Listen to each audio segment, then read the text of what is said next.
Palestine to Mexico. Palestine to Mexico. All the walls have got to go. All the walls have got to go. From Palestine to Mexico. From Palestine to Mexico.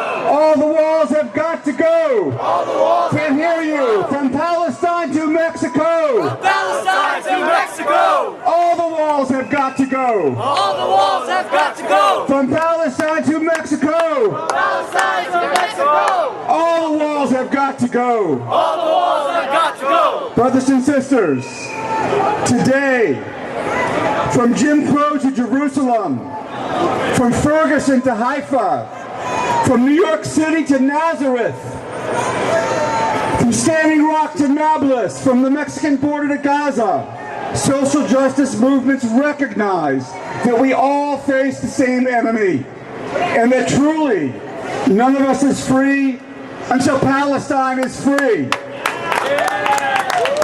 And it's no surprise that leading voices of this intersectionality include Angela Davis, Mark Lamont Hill, Michelle Alexander, U.S. Representative Ilhan Omar, and Black for Palestine, who follow in the footsteps half a century ago of Malcolm X and the Student Nonviolent Coordinating Committee and the Black Panther Party, all of whom knew that we have to stand with Palestine, we have to stand with each other. And following their example today are many kinds of people, including a growing number of Jews who recognize that Zionism does not represent them, that contrary to the myth, Israel is not a people, a country, or a nation, but merely a settler colonial regime that temporarily occupies a land that was, is, and always will be Palestine.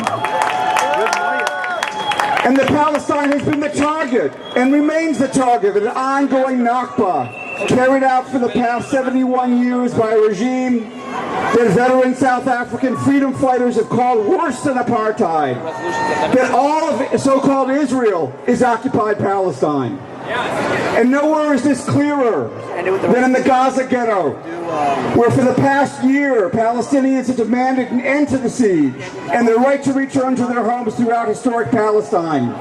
And where Israeli snipers have responded by killing hundreds and maiming thousands, using bullets bought with $3.8 billion each year in U.S. military aid, just like NYPD bullets are paid for by that same regime.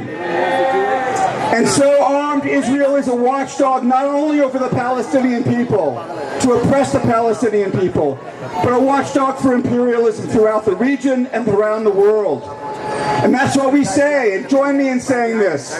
Not another nickel, not another dime, no more money for Israel's crimes, not another nickel, Not another dime. no more money for Israel's crimes, again, not another nickel, Not another dime. no more money for Israel's crimes. Now, Israel cannot defend itself from the facts.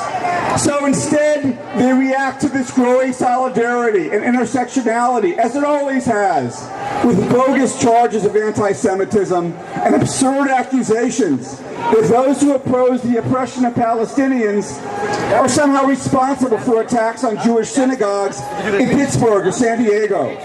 When the real perpetrators of those attacks are Trump's mob of anti-Semites, white nationalists, neo-Nazis, right-wing politicians, all closely aligned with, guess who? Israel, who are whipping up a frenzy of racist violence against native people here, people of color, Muslims, women, immigrants, Jews.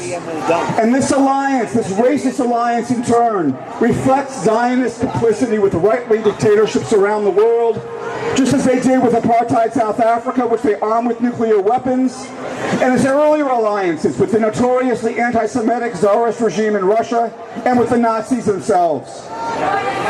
But none of this can stop the Palestinian freedom struggle and the mushrooming boycott, divestment, and sanctions BDS movement. What is BDS? BDS calls, one, for ending Israel's occupation and colonization of all Arab lands and dismantling the wall. Two, recognizing the fundamental rights of the Arab Palestinian citizens of Israel to full equality. And 3, respecting, and most importantly, 3, respecting, protecting, and promoting the rights of Palestinian refugees to return to their homes and property as stipulated in UN Resolution 194. And it's worth noting, and the reason these people are over here flipping out, is that BDS is rising just along with Palestinian resistance. In recent weeks, it derailed completely the racist Eurovision 2019 festival in Tel Aviv. It has launched a recent campaign against Airbnb, which continues to operate in West Bank settlements. And I want to ask, as the brother earlier mentioned, in Highland Park, New Jersey, where Zionists are trying to censor a children's book called P is for Palestine. I want you to go online, I'm asking you, to find the Jews for Palestinian Right of Return petition on change.org and sign that petition, which already has more than 5,000 signers, demanding that the Highland Park, New Jersey Library reinstate the program for P is for Palestine. So for no matter what the odds, no matter how long it takes, no matter what the sacrifice, this international resistance to injustice will ultimately abolish apartheid Israel, bring about one democratic Palestine, from the river to the sea, with equal rights for all. Repeat after me, from the river to the sea. From the river to the sea. Palestine will be free. Palestine will be free. From the river to the sea. From the river to the sea. Palestine will be free. Palestine will be free. Louder, from the river to the sea. From the river to the sea. Palestine will be free. Palestine will be free. Free, free Palestine. Free, free Palestine. Free, free Palestine. Free, free Palestine. Free, free Palestine. Free, free Palestine. Free, free Palestine. Free, free Palestine. Free, free Palestine. Free, free Palestine. Thank you. Woo!